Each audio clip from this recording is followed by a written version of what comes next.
यहाँहरु सबैलाई जय मसी अनि नमस्ते। आकाश थुलुङ युट्युब च्यानलमा हार्दिक स्वागत गर्न चाहन्छु। विशेष यसपालि हामी एपिसी दमक कर्क सेसन मिनिस्ट्री टुर 2025 कालिम्पोङ र दार्जिलिङ हामी एकदमै आशिषमय हाम्रो यात्रा रह्यो, जो तपाईहरुलाई हामी देखाउन चाहन्छौं केही दृश्यहरू।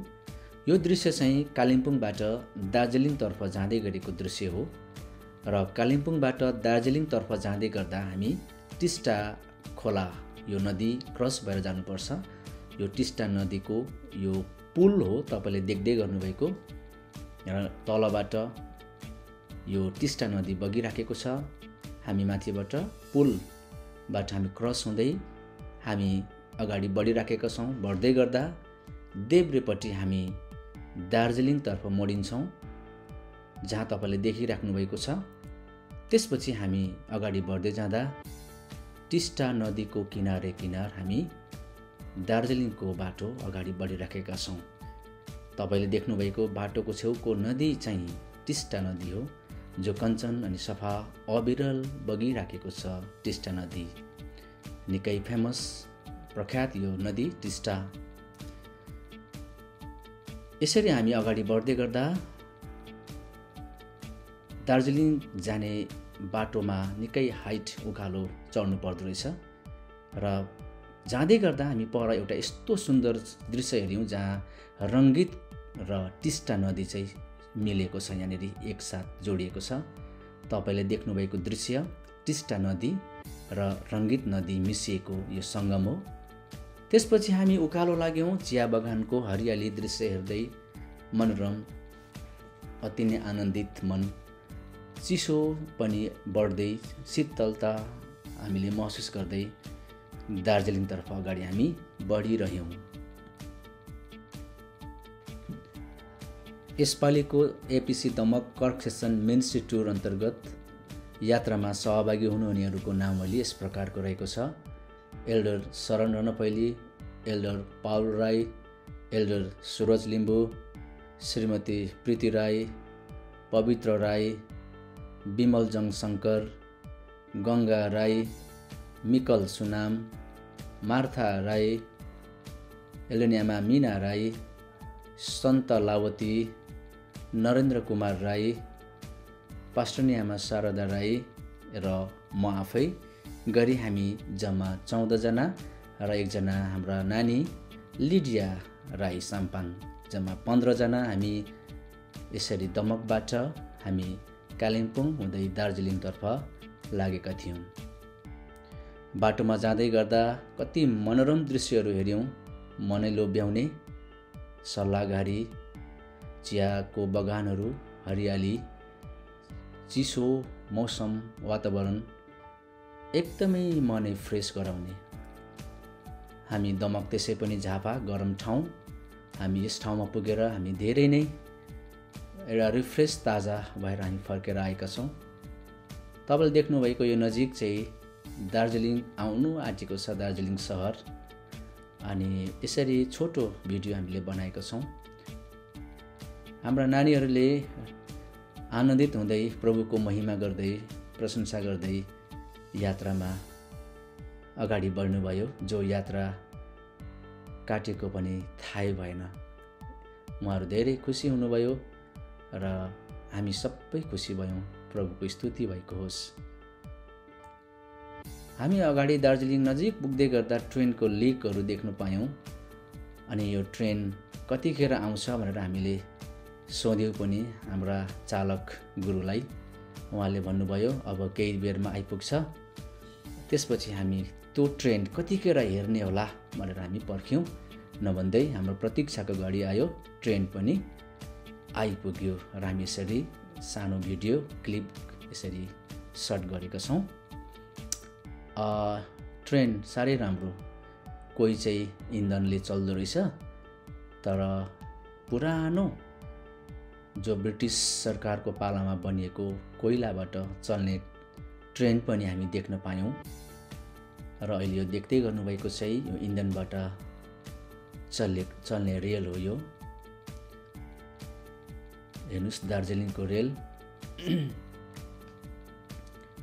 अब हामी एकछिनमा हेर्छौं पुरानो ओरिजिनल कोइलाबाट चल्ने रेल पनि हामी देख्न सक्छौँ है। हामी तपाईँलाई यो दृश्य देखाउन चाहन्छौँ। कतिजना दार्जिलिङ आउनुभएको छ भने हेर्नुहोस् त कस्तो दामी धुवा उडाउँदै हो दार्जिलिङको रेल। छुकछुके रेल भन्छ नि होइन, यो कति राम्रो रेल छ, कोइलाबाट चल्ने रेल, पुरानो ब्रिटिस सरकारको पालामा पहिले बनाएको रहेछ यो। त्यसपछि हामी फाइनली अन्ततः दार्जिलिङको स्टेसनमै हामी पुग्यौँ र यो सबै भिडियोहरू गर्नुहुने हाम्रा सीका भाइ विमल जङशङ्कर हुनुहुन्छ। उहाँले एकदमै दामी भिडियो गर्नुहुँदो रहेछ, फोटो सुटहरू राम्रो गर्नुहुन्छ। विमल जङशङ्कर उहाँ भाइ हो, एकदमै राम्रो।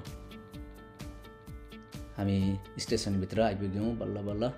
कतिजनालाई लङ ट्राभल है, लामो यात्रा गर्दाखेरि पनि धेरै रिङ्गटा चल्यो होला। यो देख्नुभएको चाहिँ पुरानो 100 वर्ष पुरानो घण्टाघर हो यो, जो ब्रिटिस सरकारको पालामा बनाइएको। यो दार्जिलिङ सहर छोटो सानो क्लिप गरेको मात्रै हो, तर धेरै ठुलो सहर छ। हामी धेरै समय लाग्छ घुम्न, यो छोटो एकछिनको मात्रै हो। यो चाहिँ चौरस्ता, दार्जिलिङको चौरस्तामा छौँ हामी, अहिले पुग्यौँ। चौरस्तामा पुग्दै गर्दा हामी केही बेर त्यहाँ इन्जोय गऱ्यौँ, सबैजना आफ्नो फोटो खिच्ने हामी सबैजना व्यस्तता भयौँ र मैले चाहिँ सानो एउटा भिडियो क्लिप यहाँनिर सुट गरेको छु थोरै, जो यहाँ सबैजनालाई देखाउने प्रयास गरिरहेको छु। सबैजना यहाँनिर इन्जोय गर्दै हुनुहुन्छ। हाम्रा दमक एपिसी कर्क सेसन मेम्बर्सहरू।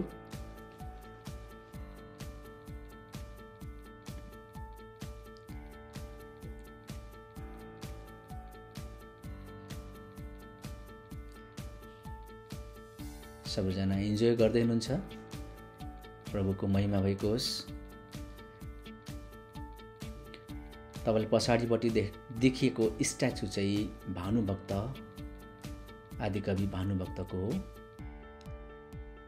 दार्जिलिङ त्यसै पनि साहित्यको खानी, त्यहाँ धेरै साहित्यकारहरू जन्मिनु भएको छ दार्जिलिङमा।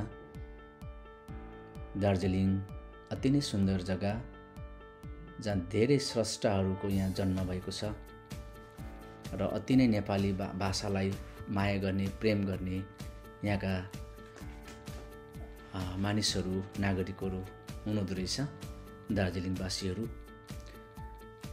र हामीलाई यसपालि निकै सहयोग पुर्याउनु हुने, सपोर्ट गर्नुहुने पास्टर निर्वाण आमोस सुब्बा सिएनआई चर्चको पास्टर हुनुहुन्छ। उहाँलाई हामी धेरै धन्यवाद भन्छौँ। उहाँले हामीलाई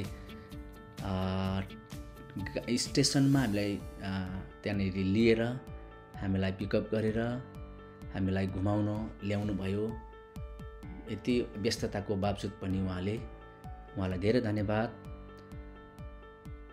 त्यसपछि हामी दार्जिलिङ घुमेर अब नेपाल जाने बस स्ट्यान्डतिर जाँदै गर्दा यो भिड हेर्नुहुन्छ, दार्जिलिङमा खुट्टा राख्ने ठाउँ छैन, एकदमै भिड। हाम्रो टिमहरू हराउने हो कि भन्ने डरले पनि हामी धेरै होसियारी चनाखो भएर हामी एक आपसमा कनेक्सन सम्पर्क गर्दै अगाडि बढिरह्यौँ। किनभने यहाँ हरायो भने फेरि कहाँ भेट्ने, हाम्रो मोबाइल नम्बर छैन नेपालको मान्छे। हामी यहाँ धेरै होसियारी भएर भिडभाडमा कट्यौँ। जे होस्, हामी सबैजना सुरक्षित नै भयौँ। कहीँ कतै कसैलाई केही पनि हुन सकेन। प्रभुलाई धन्यवाद होस् यो कुराको लागि। र यसरी यो गल्लीबाट हामी छिर्नु पर्यो। पशुपतिनगरको बस स्ट्यान्डमा हामीलाई पास्टर निर्वाण सुब्बा आमोसज्यूले हामीलाई यहाँ लिडिङ गरिराख्नु भएको छ। उहाँको सहयोग हाम्रो लागि अति नै महत्त्वपूर्ण रह्यो र उहाँले हामीलाई सहयोग पुर्याउनु भयो। प्रभुले धेरै आशिष दिउन्। दार्जिलिङ यसपालिको हाम्रो यात्रा अति नै अविस्मरणीय, ऐतिहासिक भयो र हामीले धेरै कुरा सिकेका छौँ। धेरै कुरा यहाँबाट हामीले अनुभव गर्न सक्यौँ। एक आपसमा आत्मीयता सम्बन्ध पनि हामीले स्थापित गर्न सक्यौँ र प्रभुको महिमा भएको होस्। सबैलाई जय मसीह, धन्यवाद।